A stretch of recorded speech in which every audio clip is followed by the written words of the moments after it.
Hello all, welcome to screen space.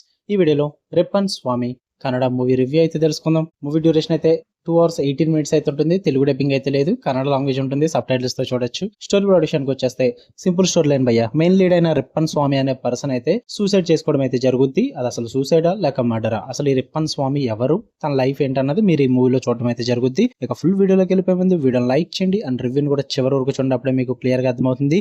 And Telugu and theatrical reviews తో పాటు other languages కి సంబంధించిన movies and web series reviews content కోసం మన ఛానల్ సబ్స్క్రైబ్ చేసుకుని బెల్ ఐకాన్ ఆన్ లో పెట్టుకోండి. ఇక ఈ మూవీ విషయానికి వచ్చేస్తే ఫస్ట్ థింగ్స్ ఫస్ట్ నాకేం నచ్చలేదు భయ్య. యాక్చువల్లీ రేటింగ్స్ ఉన్నాయని చెప్పేసి నేను ప్రిఫర్ చేయడం అయితే జరిగింది మూవీ కోసం. IMDb రేటింగ్స్ కాదు, నేను అవి పట్టించుకోను. కన్నడలో రిలీజ్ అయింది, మంచిగా కొంచెం పాజిటివ్ టాక్ అయితే వచ్చింది. సో అందుకే నేను కొంచెం ఎక్స్పెక్టేషన్స్ పెట్టుకుని అయితే చూసా. నాకైతే ఎక్కడ రీచ్ అవ్వలేదు. అసలు నాకు యాక్చువల్లీ స్టోరీ ప్లాటే వర్కౌట్ అవ్వలేదు. ఎందుకంటే ఒక క్యారెక్టర్ వాళ్ళు ఇంట్రడ్యూస్ చేస్తారు రిప్పన్ స్వామి అని చెప్పేసి, స్టార్టింగ్ ఆ క్యారెక్టర్ చచ్చిపోతుంది భయ్య.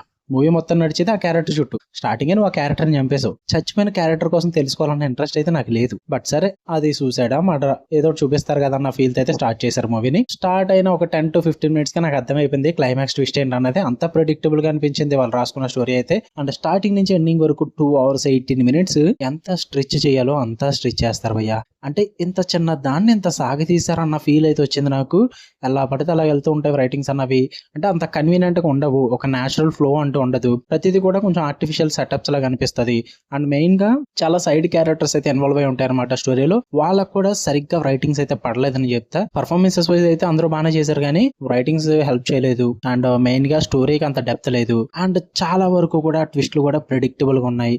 ఎక్కడ కూడా మిమ్మల్ని ఆ థ్రిల్ కానీ ఆ డ్రామా కానీ ఎక్కడ ఎంగేజ్ చేయదు మిమ్మల్ని. అదే బిగ్గెస్ట్ మైనస్ ఈ మూవీకి. వన్స్ ఆ ట్విస్ట్ రివీల్ అయిన తర్వాత ఏంటి దీనికోసమా ఇంతలా చూసామన్న ఫీల్ అయితే వస్తుంది మీకు ఖచ్చితంగా. నేనంటే ముందే ప్రెడిక్ట్ చేస్తాను కాబట్టి నాకు తెలుసు. సో అందుకే నాకు అంత ఇంప్రెసివ్ గా అనిపించలేదు. బట్ మీరు కనుక గెస్ చేయలేకపోతే చివరి దాకా చూసాక ఏంటి ఇది ఎన్నో మూవీస్ లో చూసేసాం కదా అన్న ఫీల్ అయితే వస్తుంది. చాలా అంటే చాలా సినిమాస్ లో చూసాం భయ్య ఈ టైప్ ఆఫ్ ట్విస్ట్లు కానీ, ఈ టైప్ ఆఫ్ స్క్రీన్ ప్లే కానీ, ఇందులో యూజ్ చేసుకున్న ట్రూప్స్ కానీ, ఇవన్నీ కూడా చాలా మూవీస్ లో చూసేసింది. సో అందుకే మూవీ అయితే నాకు వర్కౌట్ అవ్వలేదు. ఇంత మూవీ తీసేంత కాన్సెప్ట్ కూడా ఏం లేదు అక్కడ. అసలు ఏదో ప్రెజెంట్ చేశారు, ఇంకా తప్పక నేను చూడాల్సి వచ్చింది. నాకైతే మూవీ నచ్చలేదు భయ్య. మీరు చూద్దాం అనుకుంటే ప్రైమ్ వీడియోలో అయితే స్ట్రీమ్ అవుతుంది. తెలుగు డబ్బింగ్ లేదు, కన్నడ లాంగ్వేజ్ ఉంటుంది. ఫ్యామిలీతో అయితే ఒక 2 సీన్స్ అయితే ఉంటాయి, wife and husband romantic scenes. అవి స్కిప్ చేసుకుంటే సరిపోద్ది. వైలెన్స్ కూడా కొంచెం ప్రాబ్లమేటిక్ ఉంటుంది. ఉన్న మూవీ అంతా కూడా పర్లేదు. ఓకే, మీకు కనుక వీడియో నచ్చితే లైక్ చేయండి, షేర్ చేయండి, మీ ఒపీనియన్స్ కూడా కామెంట్ చేయండి. ఇలాంటి మరిన్ని interesting movies and web series reviews and suggestions కోసం మన ఛానల్ సబ్స్క్రైబ్ చేసుకుని బెల్ ఐకాన్ ఆన్ లో పెట్టుకోండి. Love you all, bye.